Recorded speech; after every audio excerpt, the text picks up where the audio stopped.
Good evening, everybody. Happy New Year, and welcome to the John F. Kennedy Jr. Forum. This is our first semester, the first forum, of the 2012 calendar year. We're excited to have all of you with us tonight. My name is Trey Grayson, and I'm the director of the Institute of Politics here at the Harvard Kennedy School. Tonight's forum wouldn't be possible without the tremendous efforts of Ambassador Swanee Hunt. Swanee is the Eleanor Roosevelt Lecturer of Public Policy here at the Kennedy School, was the founding director of the Women in Public Policy program here at the Kennedy School, and served our country as our ambassador to Austria. And we're very pleased to have her in tonight's forum. So please join me in welcoming Ambassador Swanee Hunt and the panelists.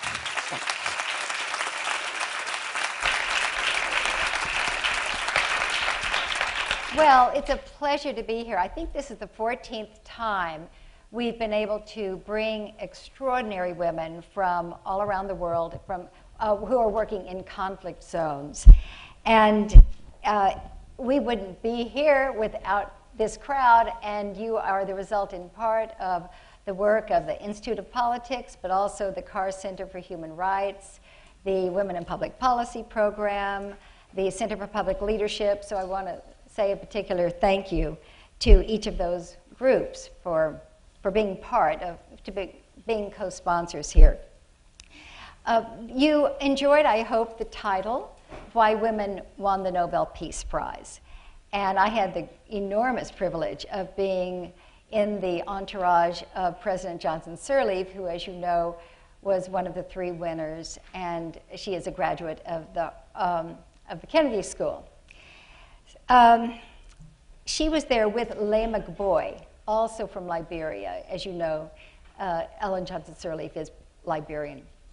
And it was so interesting to think why they chose 2 Liberians as well as a Yemeni representative of Arab Spring. And I think it was because of this statement they were making about change beginning at the top and the bottom, and how you have to have it coming from both directions. Because Leigh McBoy is this fabulous grassroots organizer type. So anyway, sitting there, it was so exciting hearing, being in this gorgeous room in the city,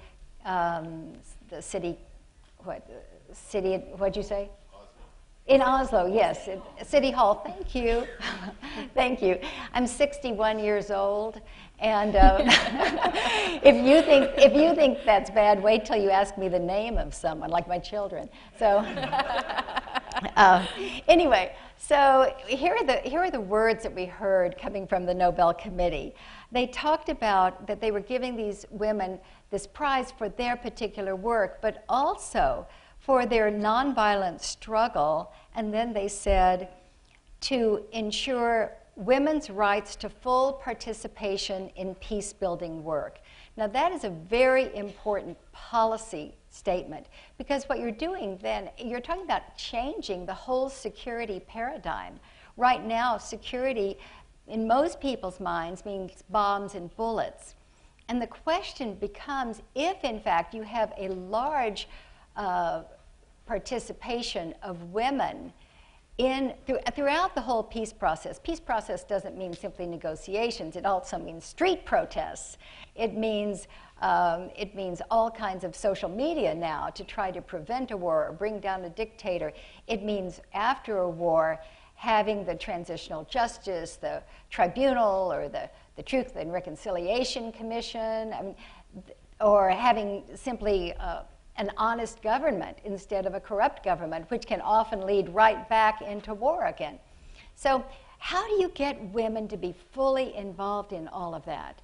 Well, clearly, you have to have the policymakers who are willing to take a stand. And President Obama has done just that on December 19th.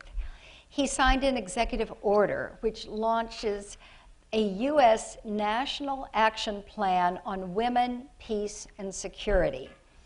And he calls this a comprehensive roadmap for accelerating and institutionalizing efforts across the United States government to advance women's participation in making and keeping peace. Now, there are a whole lot of countries around the world who are doing this. So it's not like, I'm afraid, that we're leading the charge here, but at least we're coming through and doing our part. Then Secretary Clinton, on the day that this was launched, I'm going to read, forgive me for reading to you all, but it's too important not to. She says, from Northern Ireland to Liberia to Nepal and many places in between, we have seen that when women participate in peace processes, they focus discussion on issues like human rights, justice, national reconciliation, and economic renewal that are critical to making peace, but are often overlooked in formal negotiations. They build coalitions around ethnic and sectarian lines, and they speak up for other marginalized groups. That's really important, that the women are there, not just, this isn't Hillary, but the women are there not just representing their own points of view, but also the other marginalized groups. They act as mediators and help foster compromise. And when women organize in large numbers, they galvanize opinion and help change the course of history. You're going to hear from 6 extraordinary women tonight. And the first one, Fadwa, will you open this up and give us an opening statement? Go on and stand up. Thanks. And let us hear from you, from your perspective. Thanks. I'm Fadwa Shair. I'm from Palestine. Thanks to Ambassador Swani Hunt and the inclusive security staff to give me this chance to be this evening in front of you. 22 years ago, I was arrested and taken to a prison in Jerusalem. It was a month after my marriage, and the second time in my life I'd been arrested for peaceful action. For 3 days, I sat in a cell, waiting to see what would happen to me.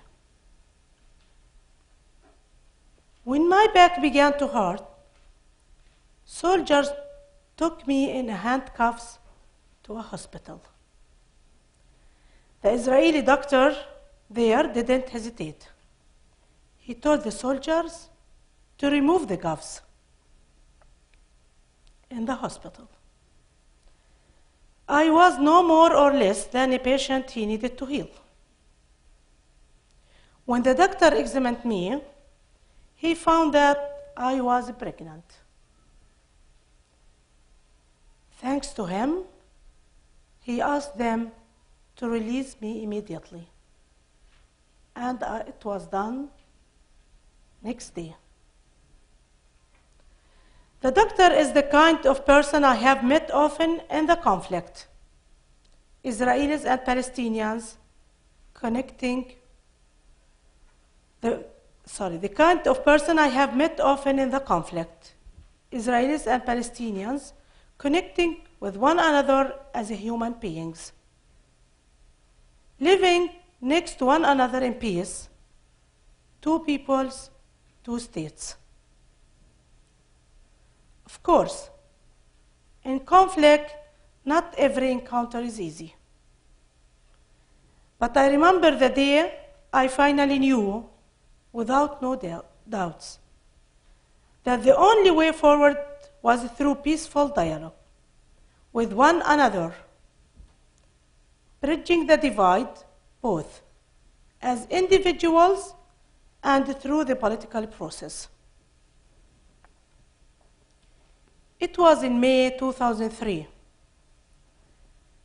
and I had been invited to the memorial services of Faisal Husseini, the man behind the PLO's participation in the Madrid Peace Conference of 1991, and my mentor. Again, I was pregnant for 5 months. By the time I returned home that night, after saying farewell to my mentor and walking 6 kilometers in the heat, I'd start bleeding. I was taken to a hospital in Jerusalem. The baby was born early. I was allowed to leave the hospital after 4 days, but my teeny daughter had to stay, living in an incubator to survive. Can you imagine how I felt? I went home through the checkpoint to Ramallah. But of course, I wanted to return to the hospital at once. At the checkpoint the next morning, the soldiers refused to let me through. So for the next 40 days, I walked 3 hours every day through the mountains to get to the hospital and feed my baby. I carried with me milk, and I had pumped it during the night and frozen to carry to my daughter. Meeting those soldiers wasn't like meeting the kind doctor or the many other Israelis I worked with for peace. Still, I said to them, in spite of what you have done to me, I have hope that I can work with you. This is the truth that the women in Israel and Palestine know. We don't need to destroy others. We need to live with them. We need to understand that they have a stake in the future,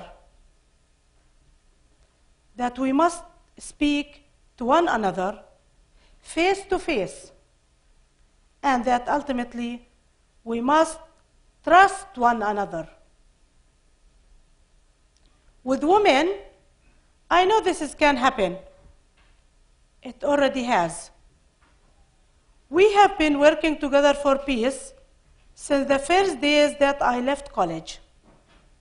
Today, we run joint projects on issues that affect both of our societies. We both want borders that allow and give access for both of us to reach the schools and doctors for our children. In our part of the world, women have been active since the beginning of the last century, driving change because they were not ashamed to care for others.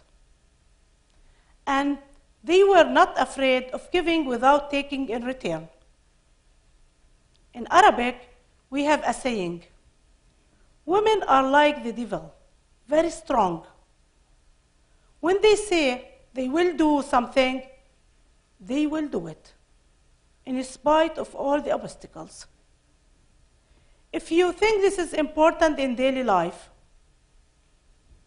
consider how important it is in negotiations, in issues of life and death, war and peace. We are remarkable communicators.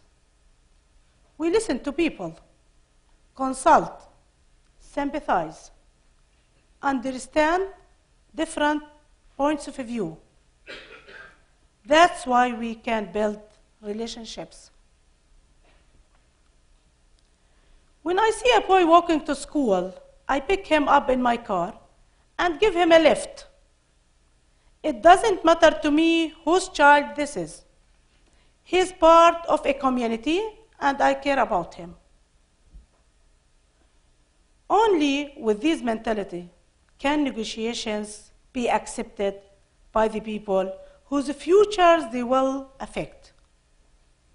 That's the key that's often missing.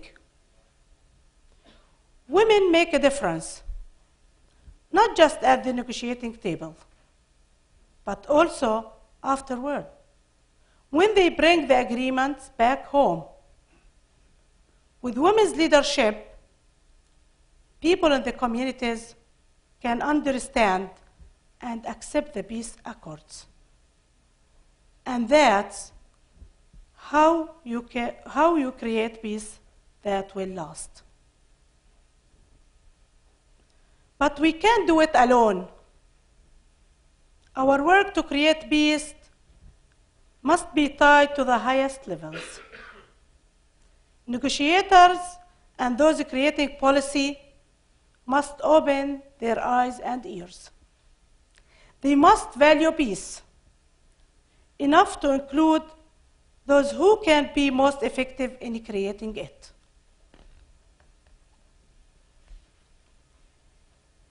If I want to improve life for my children, then I must and shall move toward that future with the other side, on a path of nonviolence. Otherwise, the price is too high. We have seen blood, so we don't imagine how a bleeding man feels, as difficult as it can be to make peace. The blood is much more costly. I'm not speaking as a woman of the elite who has watched events from far away and has no understanding of realities on the ground. I know what has happened in this conflict. I have been through it myself. And that's why I have a clear vision now. My Israeli partners, and I see that on this path, the world has been walking. The future is dim. Across the bridge, there is no light. But working with one another, with the people, and with the support from the international community, women can turn on the lights. Thanks a lot.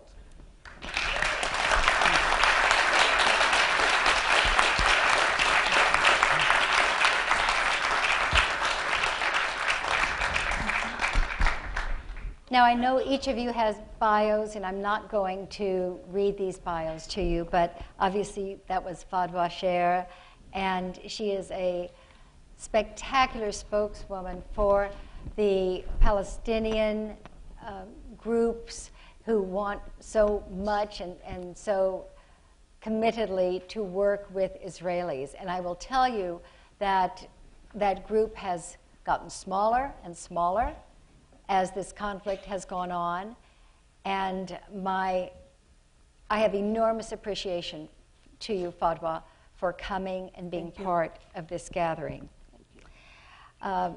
You will see that she has been very involved with the Palestinian government in many different ways. You'll see that in your bios. Let me introduce, we're going to have a conversation now up here, and let me introduce first Samira Hamidi, who is the head of this spectacular Afghan Women's Network with 90 women's organizations, 5,000 individuals.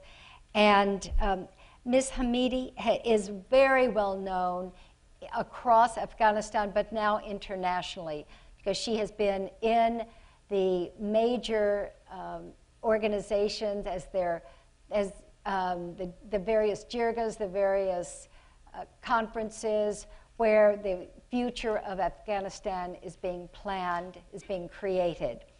And thank you so much for coming. Then next to her is Mozarat Kadim. As you see from the bio, she has been working through an academic setting, but has been called upon to be more and more involved at the community life, at the community base. She's published many books, many articles, but probably her most effective work that is really capturing the imagination of people in this country and around the world is when she goes into territory that the UN is off limits to the UN, it's off limits to the US because of the power of extremists in those areas, and she herself goes in to do the work turning those families around, turning those young men around. And I hope, Mozarat, that you'll speak to us this evening a bit about that. General Orit Adato,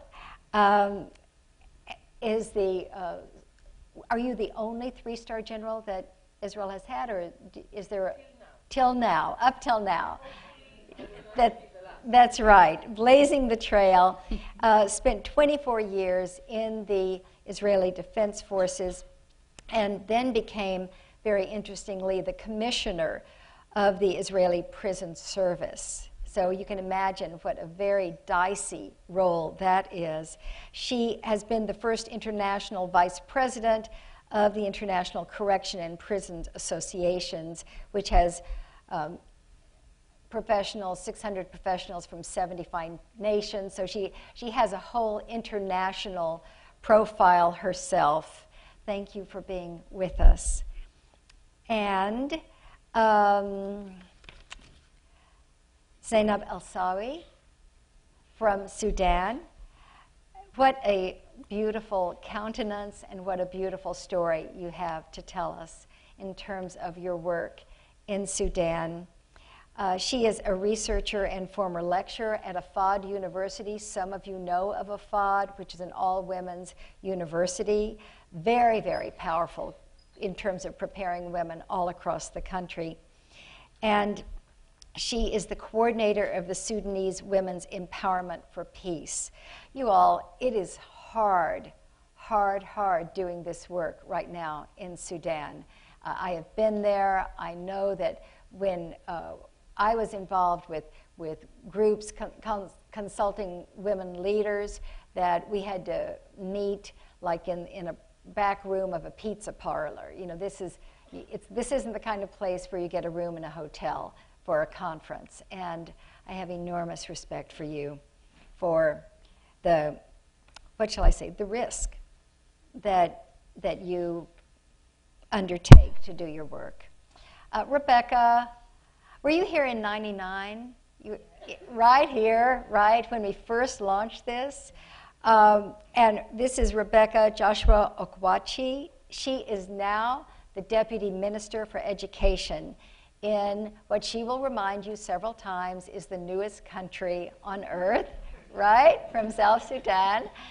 And boy, has she seen it all. Has she seen it all. A freedom fighter in the bush for off and on for 10 years. And the stories that she can tell. Well, I don't want to take any more time. I feel like people are here to hear from you. If I can simply put questions out, and these really are for conversation and discussion, and then we will then open this time for Q&A as we always do. So I have a first question that is always on my mind, but it's always on the minds of people with whom we speak. And that is, when you think about the context in which you all are working, it seems to me that the laws, the traditions, the cultures that you're living with are really, I want to say, at times oppressive. They're very limiting, and people say, well, you know, Swanee, you have to be culturally sensitive. You shouldn't be trying to get women to do things that are illegal or whatever. And so, can someone speak to that whole issue of culture and how that affects, or laws, how that affects your work? You know, women oppression can take different forms, and law could be one of them.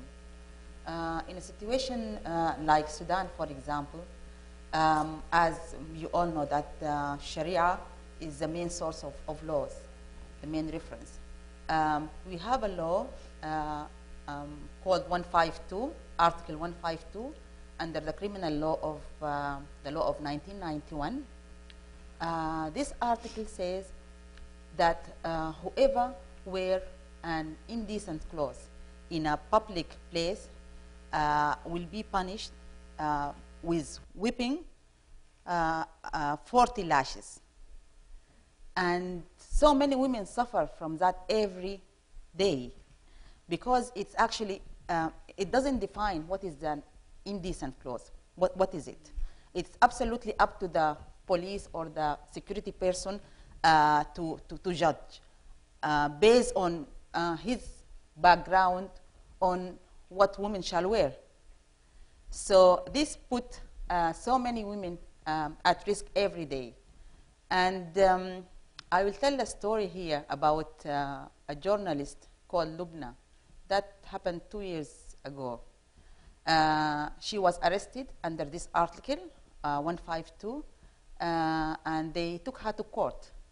And she was courageous enough to invite everybody to the court. So we were all invited. We decided to go and attend. The security people did not allow us to attend the court. So we were all standing in front of the court. They tried to let us leave the place, but we insisted that we have to stay and see what is the court is going to do. When they got fed up with us, they brought this car with like a cage, big cage, in the back of the car, and they arrested, we were around 42 ladies. The driver was really driving the car very, very fast, and he was like going right and left, and we are all falling on each other. One of the ladies broke her arm, and others were injured. And at that moment, some of the women, they managed to take their mobiles and take pictures and send the name of of the ladies in that car to all the lawyers, to all the network, to all the activists. And it was really like very, very fast. So when we arrived to the police station, the first thing they asked us to give our mobile phones. So by that time, the message was sent already.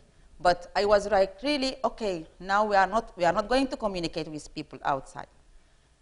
Anyway, we gave our mobiles, and when we went inside, it was a very small room with no windows, just a door, nothing. We were sitting on the floor, and I just saw some of the ladies taking mobiles from their pocket and from their bags. And I said, didn't you give your mobile? They said, yeah, because we knew that they will take it, so we brought 2 with us. And that was... Yeah, and actually we were singing, and we were like, I think that the feeling that I got, we stayed there for 5 hours. I felt very much the solidarity feeling among us.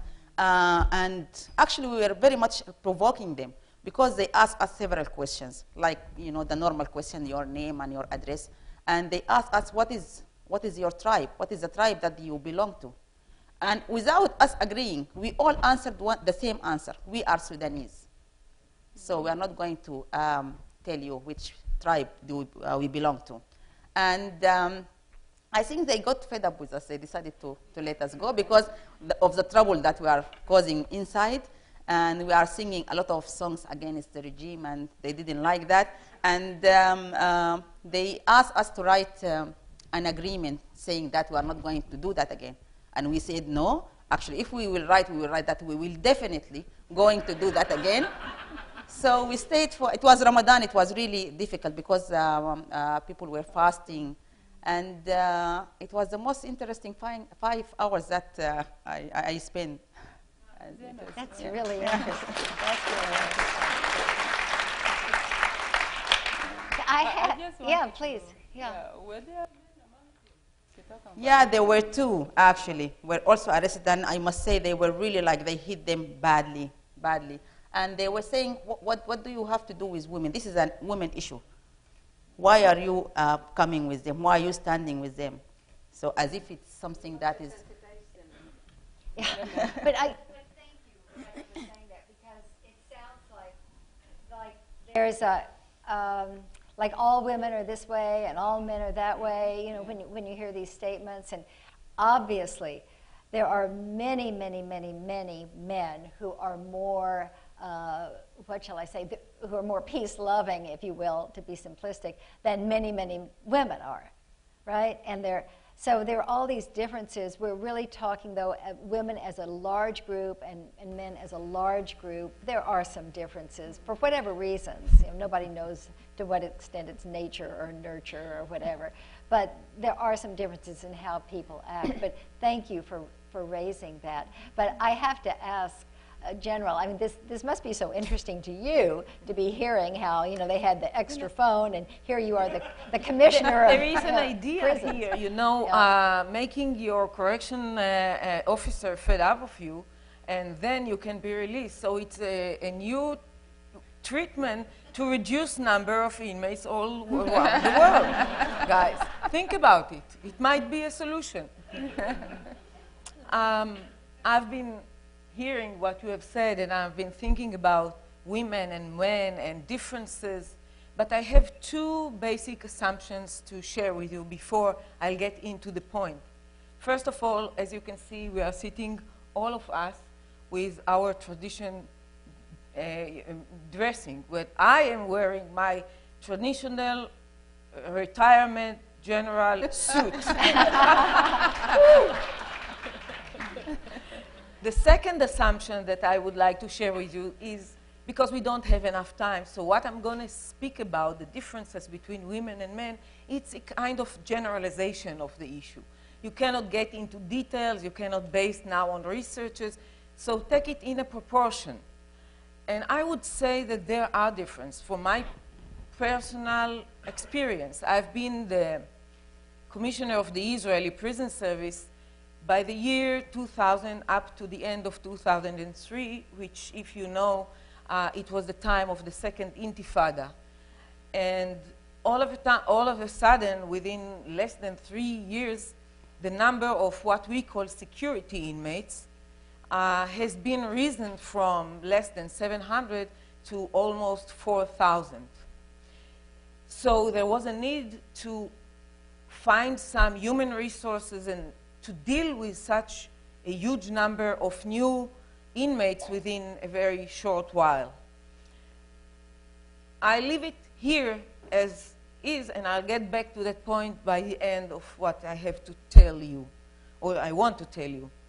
So, speaking about abilities and qualifications and skills, there are some differences, and I can share with you the knowledge and the experience that women brings to the table some kind of different skills, mostly what we call soft skills. This comes from ancient days because, you know, the first point that I want to share with you is the ability to see the whole picture, but at the same time to identify and give your attention to the details of that wide picture.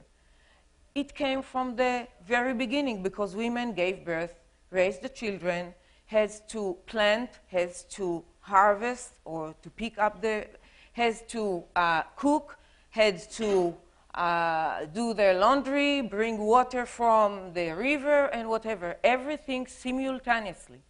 So there is a need, an essential need to be able to do it. It gives you an ability to see the whole picture and identify what's going on at the same time. A second, what I would call soft skill, is the ability to contain. First of all, we contain our children before we give them some birth. And then, because of the fact that you were the person at home, at the cave, at the tent, it doesn't matter where, you had to deal with the children. Usually, we had more than one child. So there are disputes, there are diversities, there are differences. You have to deal with it. So that's a second, let's say, soft skill that women brings to the table. The third one is the ability to balance between. Aren't we all day and all the day balancing between career, family? I have to be here, no, I have to be there. I have to deal with that situation while someone is demanding my attention on the other side. That's the way we are living. So balancing. And I've shared with my colleagues here that sometimes it's like the person who is going on the rope, The high wire. the high wire, or in the circus. But there is one difference. He has a kind of a security network. We don't have it. I would say that the fourth point is being able to share your leadership with others, to work in a teamwork. It doesn't mean that you are not a leader. It doesn't mean that when you have to be the only one who takes the decision, you do it. But usually, we share the information, we give the people the opportunity to feel that they are part of the decision making. They are not only those that has to implement it. Well, I want to get back to the point. I said it at the beginning. It is not a I'm not judging anything. It doesn't mean that it is better than or less than. It just brings to the table diversity. It just brings a wide range of abilities. So what I'm thinking about is when you bring men and women together, so the abilities comes from this side and the other side, and they bring up together in a synergy better, much better outcomes. And I can share with you from my experience 2 last points, with your permission. Sure. One is that I've told you that there was a need to put some new wardens in these new facilities. So when I came into position, there were 2 female wardens out of, I think, 20 facilities. One for the female, of course, and one for the juveniles. After 3 years, there were 8 wardens and few others in a core function that after 7 years since I have retired, now we have in the Israeli prison service 5 brigadier generals, female, and 1 major general, female. That was when I was there was only colonel. There was no high-ranking officer above colonel. So when you are there, you have to do it, because these women were talented, not just because they are women. They have been there all the time. You just need to identify, to define, and to put them, to give them the chance when they are acting at the best way. The last point is, from my experience again, I have met not very few men that have developed these soft skills. And unfortunately, I have met not so very few women that forgotten it. So we need to do it all together. So let me ask you a question first. So when you then increase the number of women wardens, did you see any difference in how they, I mean, you've made these statements about women in general, but did you actually see it in the prison system? Yes, of course. It's not only the wardens, it's wing commanders, it's security officers, Right. it's guards. It calms the environment, first of all. Uh-huh. And I think that's an achievement for itself, because it brings you the opportunity to deal in a way with the inmates in a different way. Less tension, it's much better for both sides. And so probably one of the reasons it calms, or the reasons that it calms the environment is the various attributes that you were saying, the characteristics that you were describing. Yes, About being able and the to respect listen. that inmates are paying for women in such positions. Oh, that's very interesting. Yes, it is. Yeah, yeah. So to stay with this issue of security that you've both talked about, doesn't the danger of these situations stop you from being able to do your work? Well, let me pick up from here, Swani, because this is so important. I come from Afghanistan, and I'm an Afghan woman. This is so much related to the work that we do in Afghanistan. I just want to share a very special experience or a story that we all women faced It was June 2nd, 2010, the first day of National Consultative Peace Jirga in Kabul. Kabul was quiet because the Jirga in Jirga tent, Afghan government were hosting 1,600 Afghans from all Afghanistan, out of which 347 were women. A group of us got together in one car because only that car had access to the Jirga tent due to so much security. We had to be very careful to look as traditional as possible because we were really going to meet some of the men who were coming from provinces where they don't actually sit with women at the same platform. So finally we reached the place and we had to go through different checkpoints of the president's security because president was coming, President Karzai was coming. Finally at 10 a.m. Officially the Jirga started, and after the official inauguration and opening, it was in the middle of President Karzai's speech that 3 rockets hit. Wow. And these rockets, two hit a little bit far behind the tent, but one rocket was just behind the tent. And were these like all at once, or one after the other? How long was in between? A second. Oh, okay. A second. All right. And I just got an SMS from my colleague who was outside saying that suicide attackers are fighting outside the gate because they are trying to get inside. It was, imagine, it was such a tense situation for all of us. Our life was at risk. But what women did, we decided that we are going to continue our stay in the Jirga. Because the Jirga was for 3 days. We took the risk. And we didn't know what's going to happen next, the second day, the third day. And we had to actually face the challenge of actually fighting with our families. Yeah, I was going to say, yeah. Because my mother was telling me, don't go. You're going to kill yourself. Sure. Don't go. But I think peace is so important for all of us. But we are contributing in Afghanistan. We are really working very hard, and yes, we are risking our lives. And we are proud of what we are doing. Thank you very much. And you've also been able to get women into these major conferences, too. Right. Is it hard for them when they go back home, like from these conferences? Or are families proud, or is there some retribution? Do they get criticized when they go back? It differs from family to family in Afghanistan because culturally we are, I always use this word diverse. We are so much diverse. Yeah. The way I live in Kabul, a woman do not live in Parwan province, which is an hour drive from Kabul to Parwan. So it differs from family to family. Right. And so have any of you, Rebecca? I'm just also imagining her age and the environment she works in.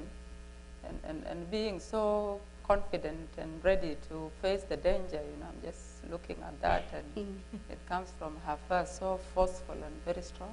Yeah, but you... Believe me, they get used to it. Like, for example, when we were arrested, I told my mother in the morning that we are going to do this, we are going to the court. And she saw it in Al Jazeera, 42 ladies were arrested. She said, I knew you would be one of them. Right.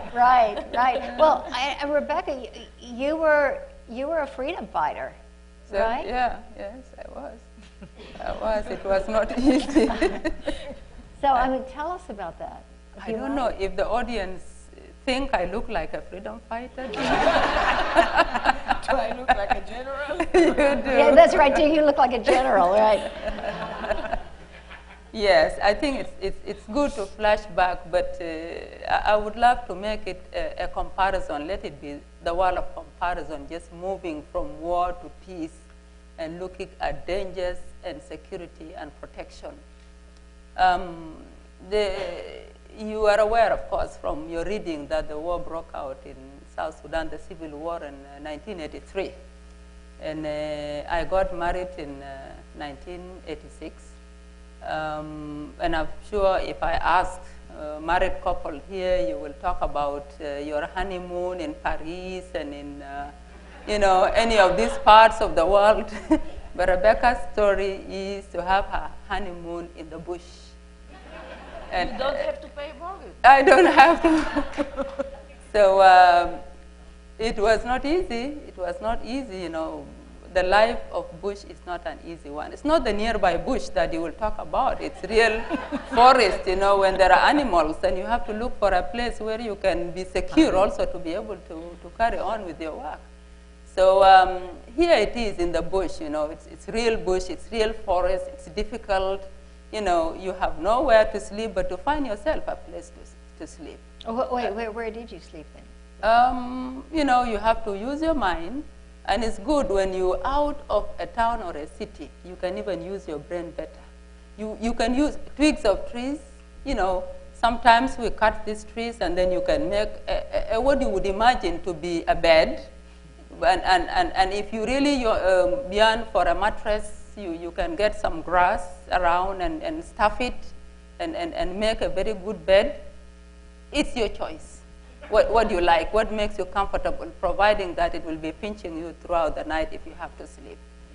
Also, you know, there was a time that there were airdrops, you know, for food to reach some of the people who are displaced, and then that's where we get promoted, and you'll be able to use the boxes that are used for airdropping food. You take these boxes and you make a makeshift of a bed. You would imagine it, of course, psychologically, and then you sleep on it and it will make a bed. It was not easy, it was rough. There was a lot of danger, it was war situation. Also, I wouldn't forget how we were relying on the communities, you know, because you don't have any supply of food, you will have to look for food to eat. Apart from picking what is there, what type of animals you could get to eat, and we have tried, you know, how it's good to try any type of animal, any type of a tree, any type of leaves. You know, if it doesn't kill you, then it is food. Also, you know, but we also relied on the communities, you know, the communities around, people who are in villages, real villages deep there, and then, you know, they have their eggs, they have their chicken before they got depleted. These are the things we were relying on. Moving from the situation of war, danger, fear, and, you know, even if you are a freedom fighter, you can also get killed. That has not been easy. But I think the most important thing is how you transit from a war situation, from difficulties into moving towards peace. And that's why I'm talking about comparison. It was time for us, the women, to work for peace and to advocate for peace and to create awareness with the women, with the communities, for them to gear towards peace. I think the beautiful part that I wanted really to compare to the war background is how we created awareness with the women, with the communities, for them to vote, to go into a referendum and vote for peace, for a peaceful South Sudan. That is, again, it's giving back. It's giving hope. It's moving from fear into opportunity of stability and of peace. And it's these same women that we managed to create awareness with, to move into the process of referendum so that they vote for their destiny. And we worked on slogans and messages that were very, very effective. You know, some of them, it's like, you know, your destiny is in your hand, your vote counts. You know, I had a T-shirt. I wish I can bring it to show you, you know, this kind of slogans we have used. And it was very, very effective, encouraging women to vote for their destiny. The most important bit, again, of it, which is my last point, is to give back. The same women, the same communities that were helping and feeding us during the war are the same communities we went back to in their villages. And these villages are what?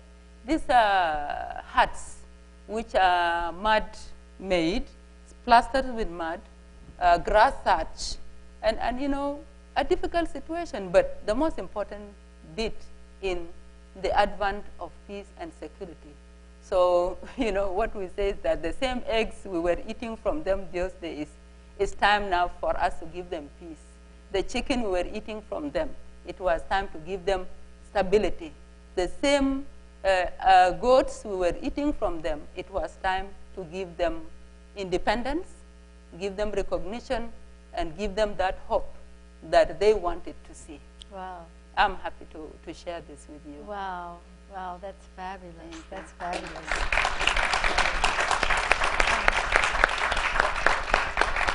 So I'm a peacemaker, not a freedom fighter now. Hope giver. Well, talking about the villages reminds me of some of the scenes that I saw pictures of, Mozarat. As you know, we've worked together for a couple of years, and you've shown me at times pictures of you in the villages as well. And I think about you as the professor and the researcher, and then in the village. Do you have a scene from that? Yeah, of course. We work in the areas which are hard hit by extremism, and they are, of course, conflict prone and conflict affected. We work at the community level to address the extremism amongst the, at that level. And while working with the communities, we came across some mothers who just thought that they should join us. Those were the mothers of extremists. And while talking to these mothers, we just told them that you have to, are you happy with the way your child is in the hideout or your child is with the extremist? And they, first of all, they did not trust us. That are we talking to them can they trust us or not? And I think over a period of time, we built that trust with those mothers, and they started coming to us and they said, yes, we definitely would like our boy to survive. We want them alive.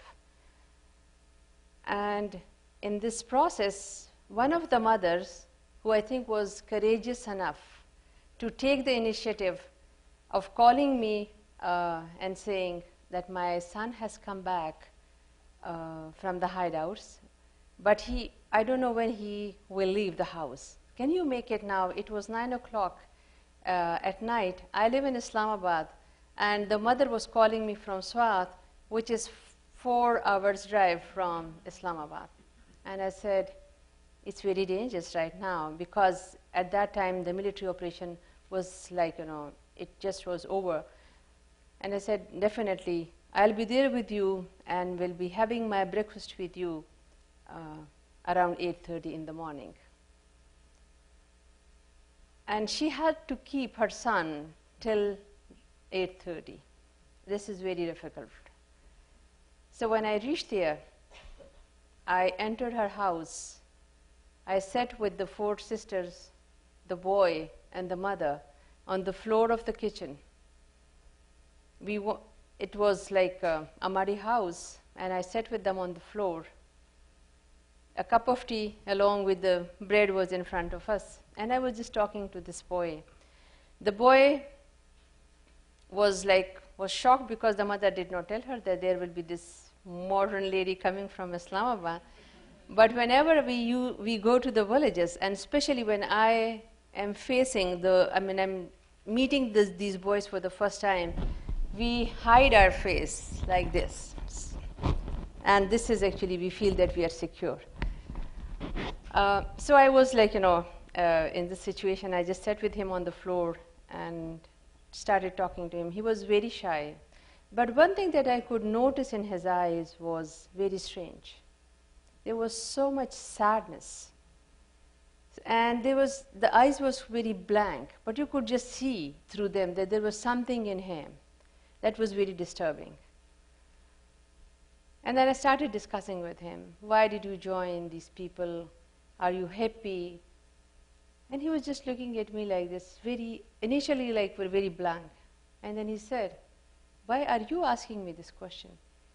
Where were you when we were going through hell? And where were you when we had no food to eat?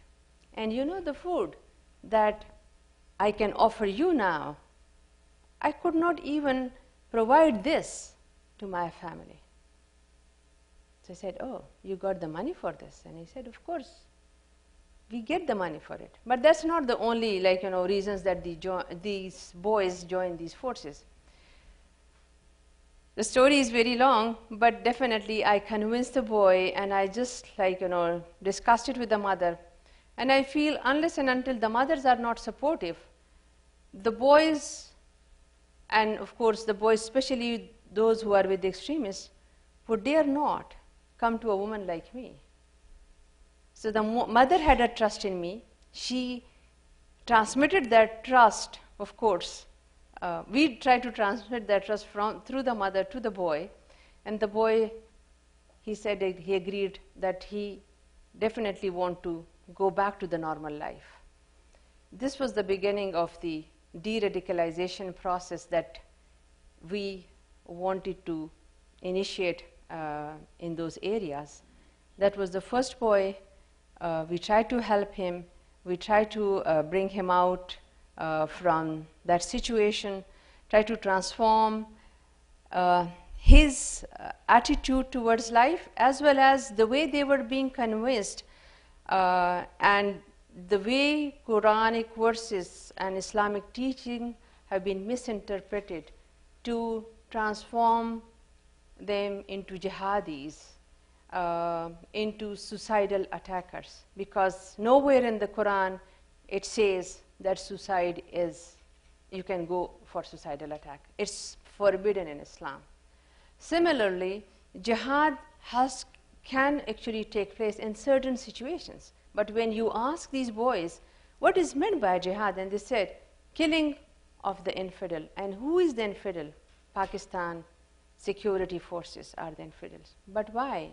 Because they are siding with those who want to harm us. So, like, it takes time to convince these people that this is not the real Islam. Islam means peace. And it takes months and sometimes, sometimes weeks and sometimes months to convince and to transform the mindset, and particularly, those who have gone through a lot. So we were able to transform not only this boy, but this was just the beginning.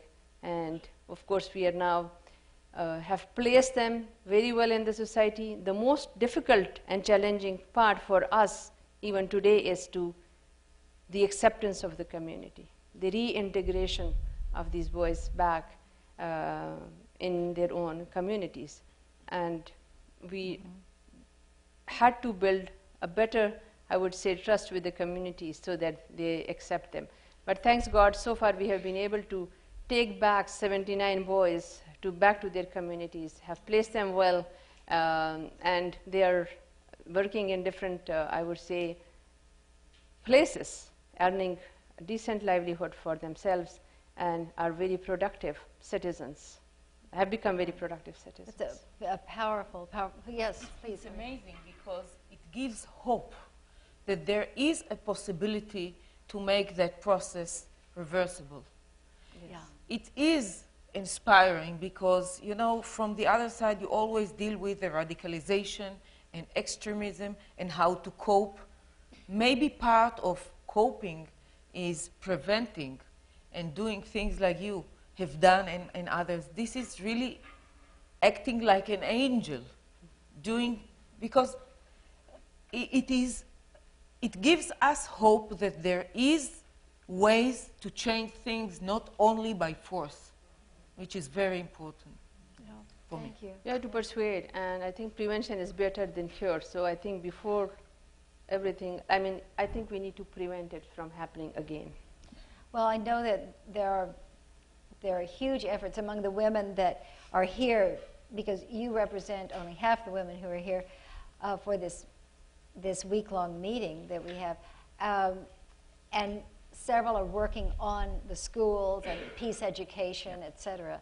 So there are so many ways that women are working on this. I want to open this up to questions, but first I want to introduce to us all John Yema of the Christian Science Monitor. The Monitor is so well known, I don't have to tell you much about it in terms of the stand not just for international news, but for human rights and conflict resolution. And I appreciate particularly, John, after the Nobel Prize, the fact that you were willing to give that coverage that was so explicit and so powerful to that. And I think through the years, you may have been the first person, the first reporter who interviewed us when we started, or maybe when I came here to create the Women in Public Policy program. Would you like to go to the mic and do the first question, and others who would like to join, but please. I'd love to actually hear, you've been sitting there like a reporter with your pad and your pen. I mean, do you have any reflections on what you've just heard? I can't think without a pen or yeah, but yeah. Thank you very much, Ambassador Hunt. And also, I just wanted to recognize Gina Moore, who won the UN Correspondents Association's Elizabeth Newfer Award, the gold medal, for a wonderful article she did for the Monitor, an in-depth article on peace building. And so I know you knew Elizabeth. Yes. And Gina is very much in Elizabeth's shoes, that kind of a reporter. Oh, thank you. Thank you, Gina. Welcome, welcome. And John, will you turn the mic toward your, toward your, Sure, there sorry. we go. I just wanted to pick up on Monserrat's point about this idea of, there's so much effort goes into peace making. And as Rebecca said, you've got to make peace, and then you've got to keep peace, and then you've got to build peace. But it doesn't take much to have that cycle of violence return, right? I mean, something can break it very quickly. And you've identified radicalization and the attempt to de-radicalize young people. But I wonder if maybe the general could tell us about this too. Is there anything that you've ever hit upon that helps to de-glamorize war in the minds of especially young men? Because we know that that's something that they're attracted to. And have you had any thoughts about that?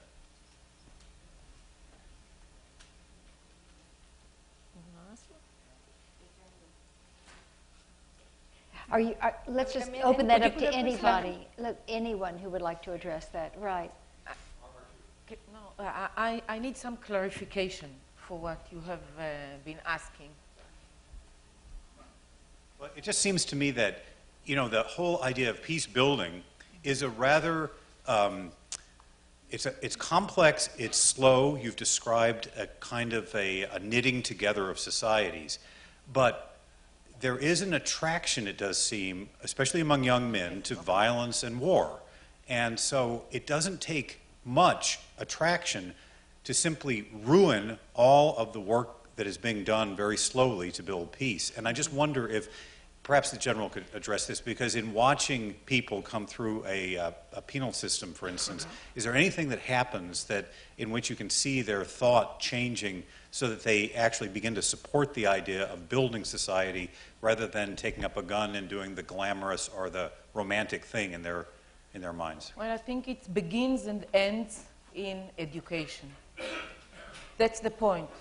And if we have failed to that point and brought them to that situation, when they are in facilities or in community treatment, there is a need to try and find alternatives.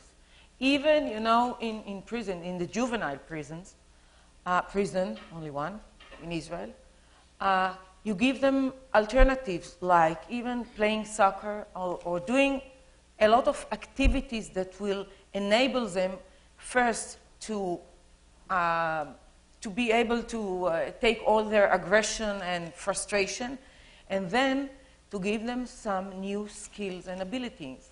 How to deal with tension, how to work to channelize your anger to different way of like art, like reading, like theater, everything that will be a replacement for that need to come. Sometimes they just want to be shown, to be influential. You can try to channelize it to a positive way. Sometimes it goes, it wins, it succeeds, sometimes not, but never give up. I think in addition to that, I'd like to refer to the situation of South Sudan, for example. I think violence is culture, and as well as peace is also culture.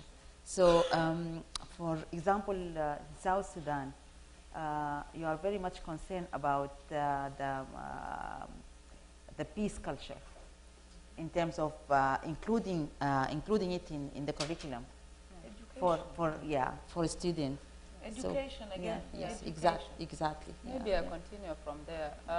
It depends on the objective environment in every country.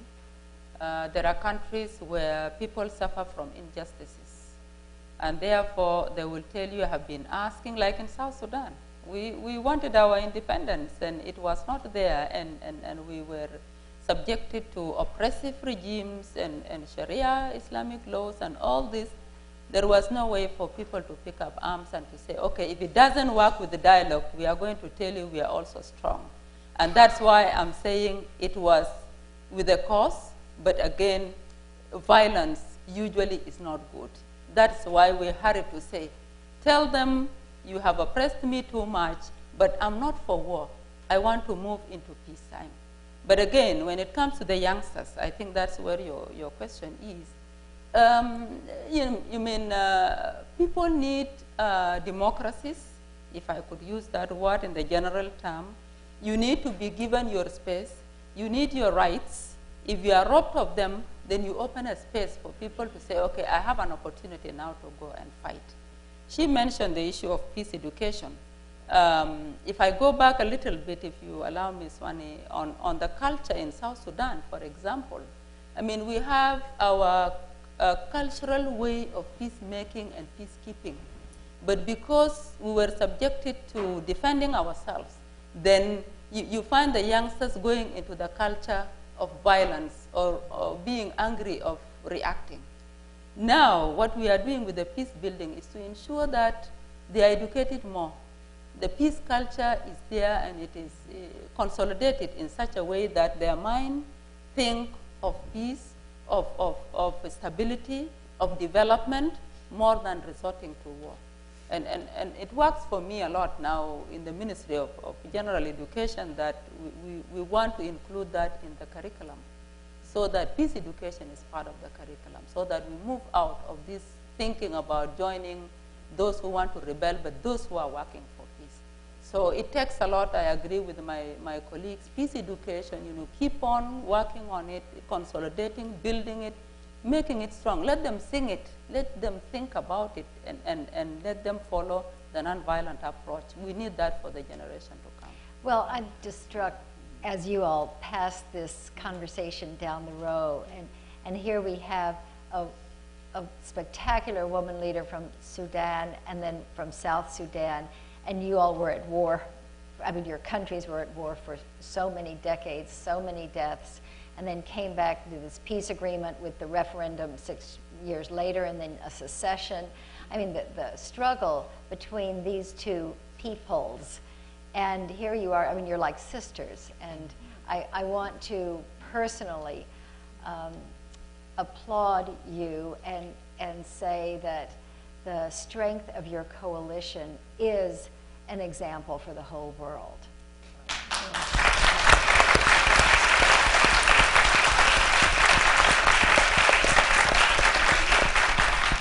Yes, we have a question here and a question there. Yes.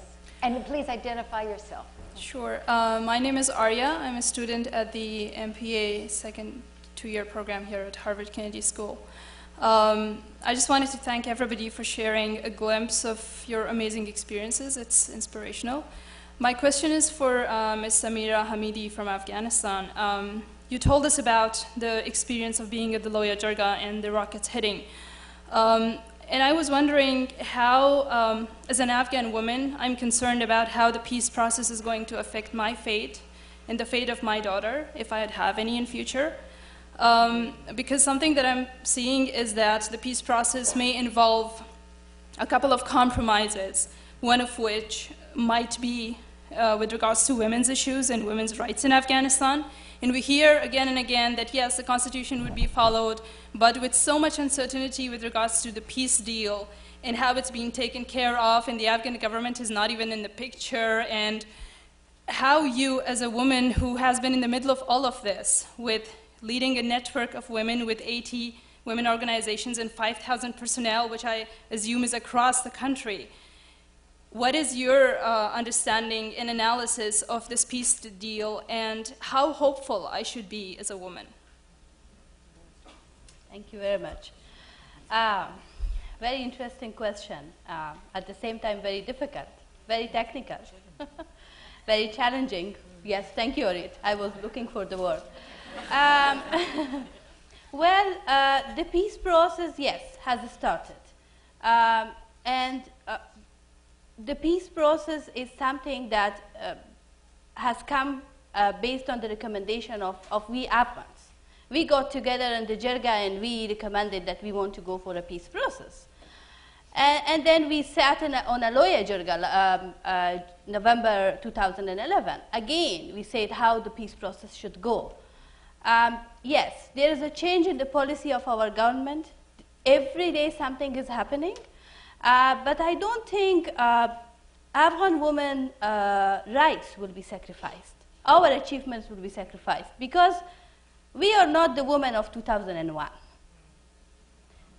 This is what I have been saying in the Bonn conference, which just took place on 5th December 2011. And you all wore green scarves? And is that we right? Yeah. absolutely, we had our green scarves, and we were actually meeting number of policymakers, foreign ministers, delegations, telling them that we want to be part of the development of our country.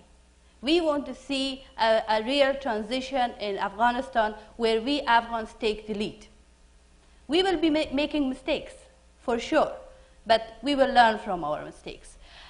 So where I see the Afghan women now and where I have been seeing them in 2001, I'm just telling you, don't worry about your right. That will be negotiated, because we will not let it happen.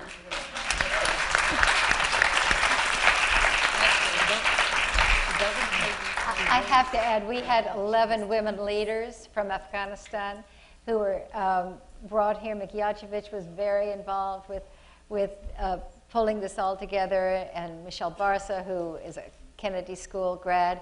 And we put together 20 meetings in Washington, and they were featured on the NewsHour, et cetera, at the Pentagon, White House, et cetera. It was striking to me when one of the women said, look, she was being asked, I think it was on Congress by a senator, asked, you know, well, what are you going to do? You can't have the Taliban at these talks. And she said, look, the Taliban, these are our family. And if my arm is hurting me, if my arm is wounded, if my arm is diseased, I don't cut off my arm.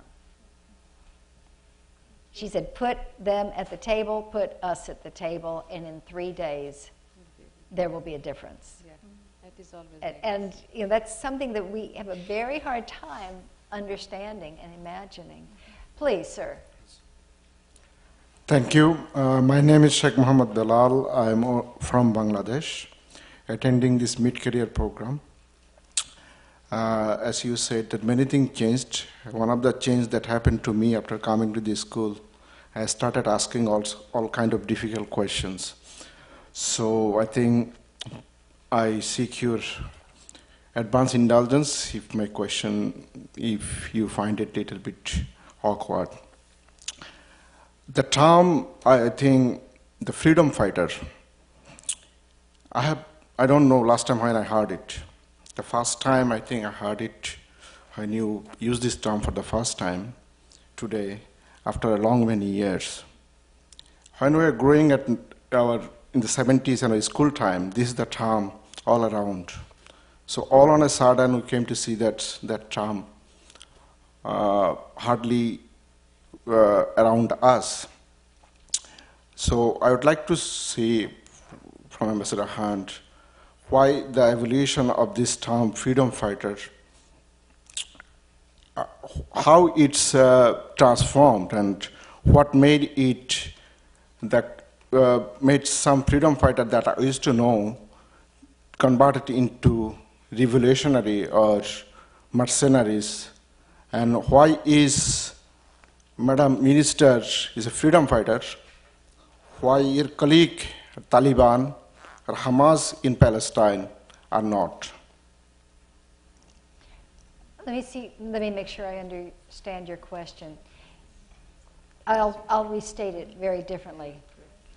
how do you use a term like freedom fighter, which is so positive, in one situation, and then you talk about other groups as terrorists? Yes. Is that in short? Well, my understanding is I call someone freedom fighter who is fighting for something which is taken away, or which he or she thinks that wrongly she is not allowed to enjoy.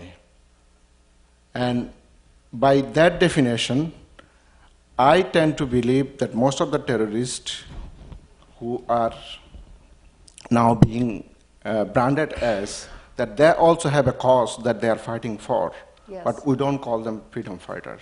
Yes. So I would like to see what is the difference between these freedom fighters. What is the bottom line that we will call them freedom fighters and will not call them freedom fighters? Yes, thank you. Thank you. Thank you for asking that. I am going to see what comments you all have because you're living in the situation. I mean, I can answer in terms of in my own mind, but please. Yes, please. Okay. You are rightly saying when you say freedom fighter, it's positive. It means somebody is fighting, is expressing, is demanding their rights because they have been robbed of their rights. That's also how I understand it, and that's why I use it very proudly, because I don't want to go into details, but with the situation of South Sudan, as I said earlier, it was clear. The injustices were very clear for South Sudanese. The laws were imposed on us. We were never given time to develop ourselves, and we are starting it now. That's why today when we talk about reconstruction and rebuilding, we say there is nothing to reconstruct. There is nothing to rebuild. We are starting fresh. All that was happening was our resources were being robbed, were being siphoned. Even our oil, which was discovered in South Sudan, was being taken through a pipe to be taken to a refinery outside there. So we're not given an opportunity to exercise even our political rights. So that's why we called ourselves freedom fighters. That was what I would say, fighting for a cause, but you are not fighting for the sake of fighting and killing somebody else. You are defending yourself, somebody who has come to rob you of your right, and you are saying, no, I will not allow you. And it is a human right. So these are the freedom fighters. And maybe just again to confirm is that if I were talking like 10 years ago, you would have said, you are just like any other terrorist. You are just trying to kill others. You have no cause. But today that we have accepted to sit at the negotiating table, discuss the issues, and we sat for years until we managed to reach the process of elections and referendum and independence, and the new country has been declared. We said, fine, we don't want to fight anybody else. So that's what it means to be a freedom fighter. There are other groups that would want to fight for the sake of imposing. It's just the other side of the coin. It's the other side of the coin. For me, it was fighting for my right. On the other side, somebody was bombarding our villages. They were coming to take our rights. And these are the people who want to encroach on your right. So they are the ones who want to fight. So I think the difference then is that someone wants to terrorize, someone wants to impose their own opinion, someone wants to rob others. These are the ones who are not freedom fighters, because if you ask them, what is it? Why do you want to abduct children? If I go back to what she was saying, these young people who are supposed to go to school, they're supposed to grow, it is their right. They go and they are inducted or conscripted into a movement or an activity which at the end of the day, the children or the young people are asked to go and commit suicide, throw bombs, suicidal attacks. This to me is negative. So it has to be very clear, even for us as freedom fighters, we wouldn't want to be mixed with the terrorists and people who just want to fight. So there is a positive aspect of it, but it must be short-term, And then you must be thinking towards a solution. And I think we tried our very best to work. Today there is a political will. And that's why I think having it positive is very, very important. And it must end with education, with transformation, with peace building, with development. And I agree with everything you said, and I can also very much, I think, sympathize with your point of view in that question, because clearly there are very few people who say, and I'm a terrorist, you know, right? Yeah. That they feel like that they are also fighting for a just cause, and others are calling them terrorists. And like you said, Rebecca, people would have been calling you a terrorist, and then after the fact, those terrorists become freedom fighters, or the freedom fighters become terrorists, you know, in the eyes of other people. I will tell you that it is striking to me that the name of Elizabeth Newfer was called this evening, because Elizabeth worked in Rwanda, and she worked in Bosnia. She died in Iraq. And I think she would be right with me saying that intervention should have happened much, much sooner. And what do we mean by intervention? We mean bombs and we mean bullets. And if you stand back, and I was advocating for that as ambassador. I was there 93 to 97 in Vienna, advocating as hard as I could inside the White House for military intervention. So what does that make me, you know? But when you get to a point where the least violent option is military intervention, what a failure. What a failure. And we should never be proud of that moment when that is the only option, because we could have somehow done something, even putting our lives on the line in the hundreds of thousands, if that's what it took, if that's what it would have taken to earlier on have, you know, stop the political figures with their power grabs. So my sympathies are with you as you ask that question, and I'm very, very glad that you asked it. Thank you. We can do one more. I'm getting a sign from the back, and you were first, I believe. Was she first, or were you first, Jeannie? I'm back. Tell, who was first? You were first, okay. Okay, sorry.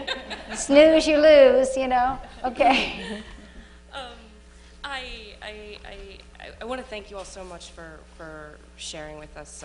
As a journalist, I've been a guest in many communities and many countries that contend with conflict, and over time you flirt a lot with cynicism, and I didn't hear a note of that tonight, which reminds me that cynicism is a luxury for people who think about conflict and not people who are forced into living with it, and that for me was very powerful, so thank you. I was also really struck by what you said, Rebecca, that after the war, you need to give the eggs back to the villages, to sort of paraphrase this thing that you said much more levelly than I did. And I was struck because I've interviewed so many freedom fighters, whatever we call them now, once they've ascended to power, or ascended to power and then lost power, and they talk about the right to power that they earned through fighting, and you talk about the responsibility that fighting gives you to the people who helped you get there. And I wonder if your male freedom fighting colleagues share this perspective and what it looks like in that way from other countries, and how we can get more people thinking like you after the fact. What'd you say? Yes. It's your question. Do you? I mean, because you said something really extraordinary. They gave us the eggs. They gave us the chickens. We're going to give them back peace and stability. And you know, is that the general feeling shared? Do you think? Is it? Let me put it this way: is it as easy for men to get to that point as you described, as you think it is for women? I'm sure it's not easy. But again, with respect to South Sudan, again, just going back to say that I wish we were not pushed into war and into fighting. And then again, I don't want to paint that women are the angels and men are the the devils know. If you fight for something, then you must carry it forward. As you agree with me, you know, we go back and take responsibility. Today there is a government in South Sudan. And one of the things, examples I would give as how I think our government is considerate, even if they are males, is that, for instance, women, we advocated for the affirmative action, 25% affirmative action for women. If our men were really completely thinking otherwise, they wouldn't have allowed that space for us today that we managed to enshrine the 25% affirmative action in the Constitution. And when it comes to filling the seats, there was a time we unseated men who took our seats. And our government never said, no, you can't do that. It was our right to do that. So I believe they share with us the feelings that it is our right and we have to take our right. It's the same thing when we talk about having women in the cabinet, for instance, or in the legislature. I remember when we were appointed by decree in August, when we were swearing in, the president said, I know you women are looking at me during the swearing in ceremony. I'm just talking about the political will so that we don't also think all men don't think, you know, don't have the heart. And he said, for you deputy ministers, there are 10 of you deputy ministers out of 29, which is more than 25%. I think that was very considerate. And he said it during the swearing in ceremony and said, I'm happy that I managed to give you your right. You fought for it and it is your right. For the full ministers, not the deputy, but full ministers, there are 5 of them. I know you have a bone to pick with me. I think that was very considerate of him thinking of that. Also, the area of development in general, I think with our government now, development is key, education is key, agriculture is key. But I think the most important bit I want to bring in so that, again, I come back to the perspective of women and what General said earlier for it, is that we have that soft, you call it soft what? Soft skills. You know, our antennas are always, you know, picking areas that are not seen by men sometimes. So we keep vigilant. We track. When things are not happening, we talk about them openly. So we continue to sensitize. And that's why in our movement and our coalitions as women, we don't leave men out. If they don't have that soft what? Soft skills, soft skills, we make sure that they are there, that we are reminding them that we need to give the chicken and the eggs back to the community. They know that. It's part of the policies in the government. I'm in it and I know it's happening. But again, that reminder, we have to keep it on. We have to make sure that the reconstruction, the building, the sensitization is going on because it's for the good. You cannot rule or govern people without giving them their right, without giving them the stability they need. And it's happening with our government. I'm happy with it, but again, we have to keep vigilant, we have to keep reminders, and we have to be persistent, and we have to keep on giving people back their right. That's what they fought for. And the general wants to, yes. Short comment to that, maybe from a social point of view. The first population to be vulnerable under attacks, under violence, are children, women, and elders. So women had that awareness in a natural way because they can play both roles. And our role as women, as strong women, as women who have made it, is to increase awareness among our male colleagues. Because then, at the next time, they will be able to see it as faster as we might do it. So this has been fabulous, as always. And Rebecca, you ended your time in our class because I am teaching inclusive security here at the school. You ended your time in our class in an extraordinary way. Would you end this forum? Yeah, I want you to do what you did. Is everybody ready to shake their bodies? Everybody's ready to like shake. that? Okay. All right. Okay, do it. Okay. Okay. I think we need to celebrate the the women who won the Nobel Prize, isn't it? Sure. And the problem with me is that I don't celebrate when I'm sitting. I like to stand, I like to move. It's the same way I celebrated everything, and I celebrate the women. And for you in the balcony up there, are we together?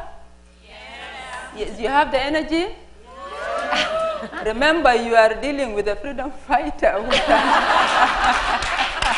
So you have to have the energy. Okay, we are going to sing a song. Okay. But we really have to participate, all of us. I think we had done a lot of talking. It's time now for you also to share with us. Okay. We are going to sing, I'm going to sing in simple Arabic. And it's about women shining. All the women are shining. But remember, men, you are also shining with us. So it goes this way. Nuswan kullu giwala. I would say that, don't worry. All I want you to say is giwala, giwala. Are shining, are shining. Giwala, giwala. The other thing you'll have to do, when I mention your name, I may not remember all the names, I don't know all the names, but if you may feel excited if I don't know your name, and then you just have to show us how you are really giwala, how you are really shining. You can't be shining like this, isn't it? So you really have to shine, okay? Okay. Okay, and the clapping. And I will ask you at some point to stand up. Nuswan kullu giwala. Nuswan kullu giwala. Giwala, giwala. Nuswan kullu giwala. Giwala, giwala. Ushufu swani giwala. Giwala, giwala. Ushufu swani giwala. Giwala, giwala. Ushufu miki giwala, giwala, giwala. Ushufu miki giwala. You have to stay up. Giwala, giwala. Here, Jonathan giwala. Ooh. Giwala, hey, Jonathan giwala. Hey, giwala, giwala. Shufu Jonathan giwala, giwala, giwala. Hey, Samia giwala. Oh, giwala, giwala, giwala, giwala. Shufu Samia giwala. You there, you giwala. Hey, giwala, giwala. Shufu giwala, giwala, giwala. I see you, giwala. Oh, giwala, giwala. I'm not seeing reaction. Giwala, giwala, giwala. The cameraman, giwala. Oh. Giwala, giwala, giwala. Kennedy School, giwala. Giwala, giwala. Kennedy School, giwala, giwala, giwala. Women peacemakers, giwala. Giwala. Shufu General, giwala.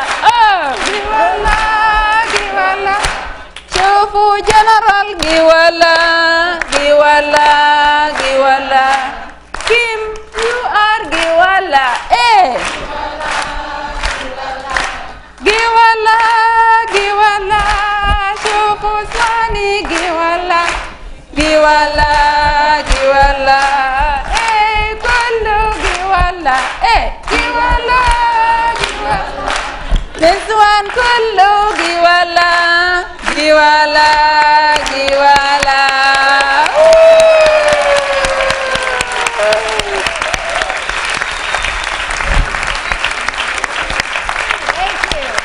Thank you for being here. Thank you so much.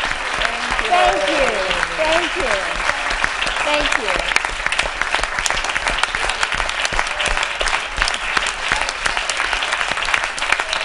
Thank you.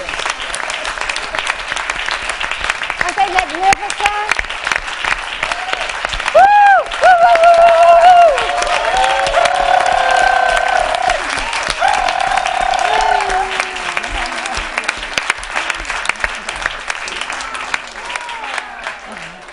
Okay, everyone, thank you so much for being here.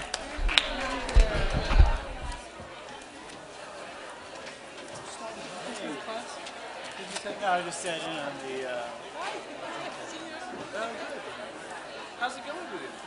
Good. You know, I finished sort of finishing up that document that I've got some good feedback.